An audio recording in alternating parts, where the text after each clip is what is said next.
So we've been watching quite a lot of NASCAR on the channel. Well, to be honest, it's literally like 2 videos. But I digress. It's probably about time that we actually end up watching the rules of NASCAR so we can probably understand what we're getting ourselves into. Obviously, I've been enjoying it, and yeah, I'm pretty sure I'm gonna enjoy this as well. So let's get into it. Let's go. I'm sorry. I didn't need to rage in your faces like that. The rules of NASCAR racing. Yes, sir. The object of the race is to be the first to cross the finish line after completing a number of laps around the track. Makes NASCAR sense. racing, also known as stock car racing, is the most popular form of auto racing in the United States and is contested Sorry, that's quite interesting. It's called what as well? Stock or laps around the track. NASCAR racing, also known as stock car racing, stock car racing as well. So I need to turn the volume up, dude. Bro's like whispering in my ear. All right, okay. is the most popular form of That's interesting, that actually. NASCAR racing, also known as stock car racing, is the most popular form of auto racing in the United States Right. and is contested in a number of races throughout the calendar year. Drivers will drive a specially modified version of a normal passenger car, which are designed to go around the track in as fast a time as possible. To determine their starting position in the race, each driver will complete laps of the track on their own. The fastest driver will start on the grid in the first position. Damn. That's the fairest way I think they could actually determine people's starting positions, because I did always wonder how they did determine that to be the case, like who gets to start in front. And I suppose it's similar within Formula One as well. I'm not a Formula One expert by any means, right? My big brother is, but I'm not as well. But I would like to believe that they do something similar to NASCAR, because this seems like the blueprint to have the best system of fairness in that regard, right? So very interesting that. The second fastest in the second position, etc.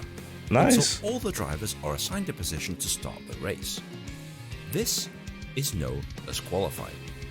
Once qualifying has determined the starting order, the actual race is usually held on a separate day.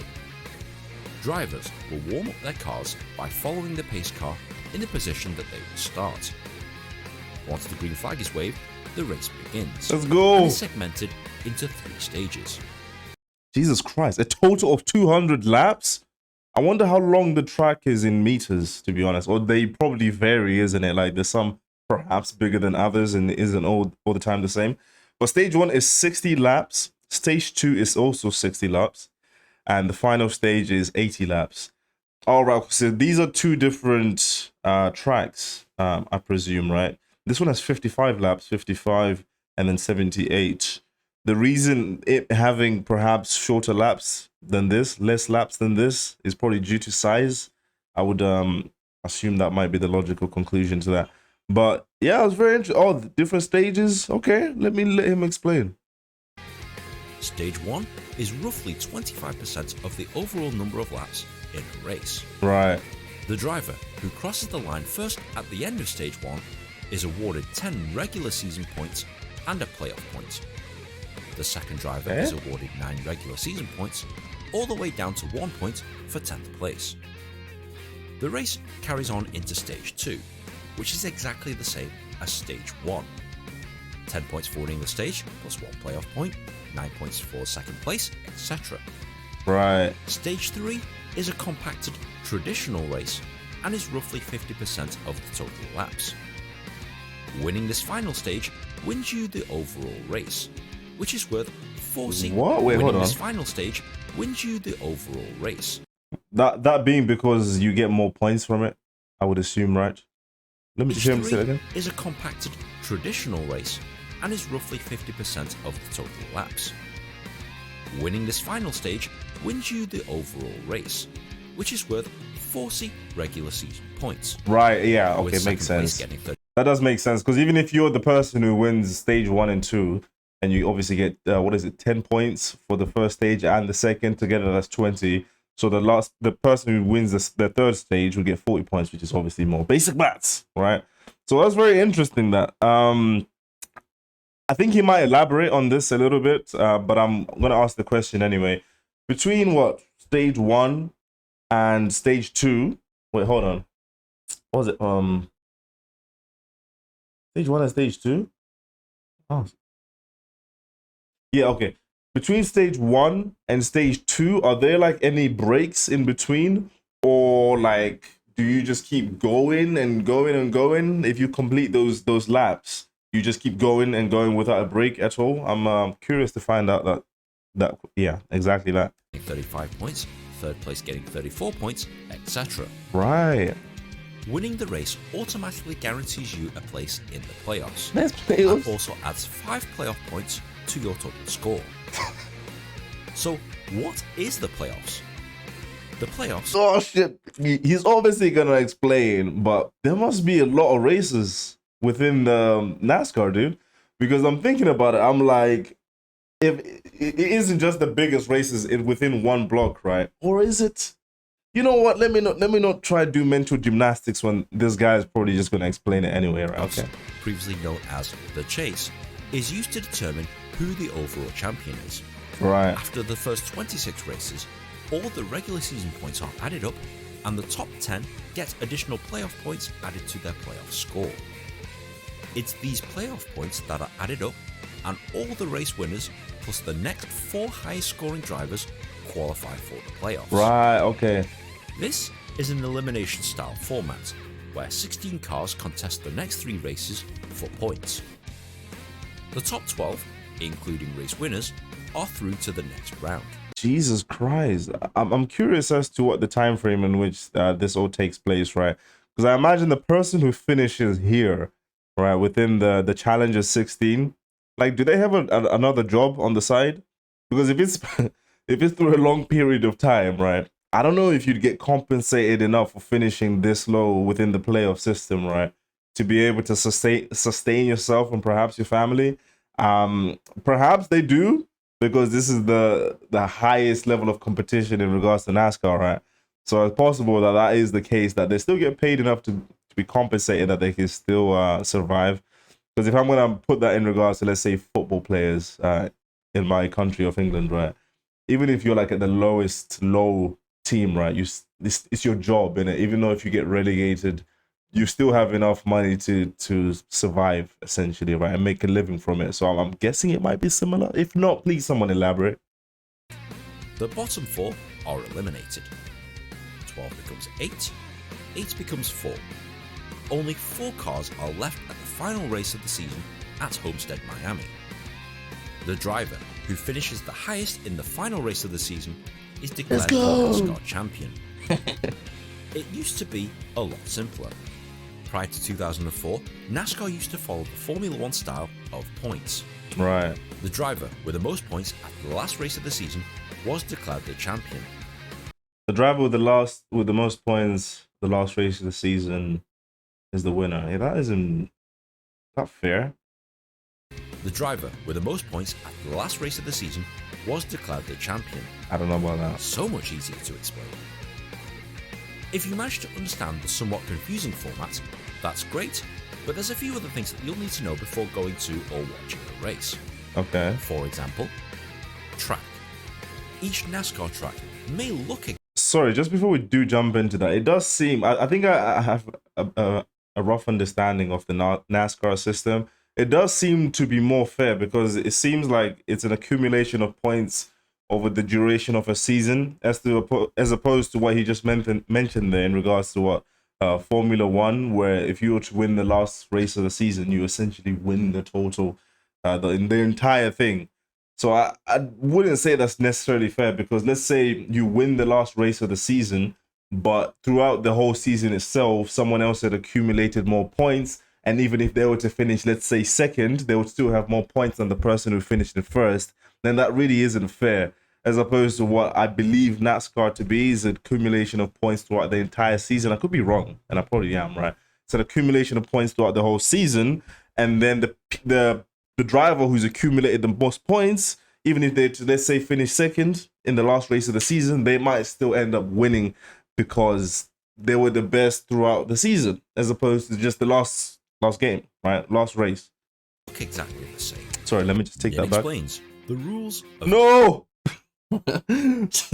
Sorry, I just fucking rewinded it by accident. I don't even know what the hell we were. Okay, we just explained the playoffs, racing. But there's a few other things that you'll need to know before going to or watching a race. For example, track. Each Okay. NASCAR track may look exactly the same, Yeah. but all of them vary in terms of distance, terrain, track angle, and difficulty. Jeez. This means that teams and drivers have to prepare and set up their cars differently for every single race. Jeez, okay. Restrictor plate. Some tracks are so fast that to race on them with full power cars is actually quite dangerous. To lower the power of the cars, a restrictor plate is placed between the carburetor and the engine of the car to reduce the amount of power that cars produce. Serious? This is so that drivers can drive safer, albeit slower, than normal. I suppose in a sense it does explain, because I was watching a previous video in which, let's say, a car is side by side and one that just takes off. So in a sense they can't, like he just explained, they essentially aren't to be going full power all the time, but there's certain instances that obviously hitting the gas would be beneficial, and I suppose that's what explains what my previous question was when I was reacting to the other video. That is pretty cool, mate. These are known as restrictor plates or plate races. Right. Drafting. Unlike Formula 1, where cars are quite a distance away from each other, in NASCAR, cars follow each other extremely closely. But why? Due to aerodynamics and the forces of drag, cars will stay close together to share the drag. And two cars together can drive faster than one car alone. Right. This results of chains of cars staying together. They are forming a temporary truce to help each other drive faster, but eventually, all of them are going to try and break away to try and cross the finish line first. That's pretty exhilarating. Loose and To be honest, I can't see how that would be pretty much exhilarating, because if there's cars there, like from a fan's perspective, if there's cars lined up there and then someone starts to break off and then just starts going, or that there's a potential of a crash about to happen, I feel like that does build up a lot of anticipation when that's the case. That's sick. and tight. Loose and tight. You'll sometimes hear drivers use the terms loose and tight. This is where drag and aerodynamics adversely affects the car. Loose refers to when the back of the car wants to turn into the outer wall, causing the car to oversteer into the inside of the track. Jeez. Tight Especially at those speeds as well, it's very easy for that to happen, isn't it? is where the front of the car wants to turn to the outer wall, causing the car to understeer into the outside wall of the Oh, track. bro. Fine margins. Cars are allowed to go back to their own team's garage or pit to change their tyres or refuel. This is known as a pit stop, and a Right. crew of 6 people are so fast at changing 4 tyres and adding fuel that this can be done in around 12 seconds. I'm sorry, that was sweet as fuck. Look at the steering here, Are guys. so fast at changing 4 tyres and Look at adding that. fuel that this can be done in around 12 seconds. I dig it. However, this adds time to the race and could cost you valuable positions in the final standings. Right. So it's actually really important to have a very good pit crew, essentially. So they can do that in as fast as 12 seconds. 12 seconds? That's fucking amazing. I'm just like contemplating the amount of time that actually is. And to be able to do that to a vehicle and change the fucking tires that quick, that's pretty impressive, dude. Flags. That's more than pretty impressive. During a race, marshals will use flags to indicate things to drivers. I'm not going to cover every single flag, but the most common are a green flag. This is used to start or restart a race. Right. A green and white checkered flag is used to signal the end of stage 1 or stage 2. A yellow flag, also known as a caution flag, is where all drivers must reduce in speed and cannot overtake. The black and white checkered flag is the famous flag that denotes the end of the race. Right. I could talk more about What? I suppose safety is a primary concern. I'm just posing it in regards to the yellow flag. There's a flag in it that you can't overtake, you have to slow down. But yeah, obviously it's for good reason, isn't it? Otherwise it wouldn't just be there, like, you know? engines, tyres, the overtime line, side drafting, etc. But the points I've talked about are the most salient ones for a beginner to understand. Check out my Daytona 500 video on my other channel to see what it's like to experience an actual NASCAR race. Right. But if you have found this video at all helpful, please be sure to like, share and subscribe.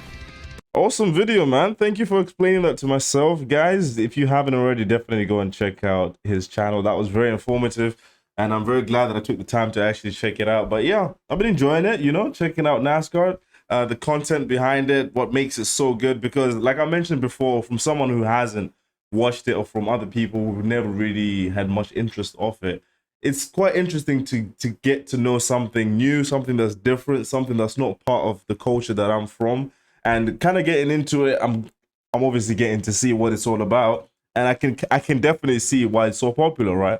Most of these things are not popular just because, you know, there's a reason behind it, and it's pretty cool that I can watch videos like this explaining in depth, and I can see the passion from people that perhaps have grown up with this their whole life and the reason as to why they love it so much. So yeah, I'm very excited to be watching these videos, and I'll probably be doing some more, you know, because why not? It's a cool sport, and I dig it. So why not? But yeah, hope you guys enjoyed. If you did, like and sub if you want, but I'll catch you in the next one. Take care and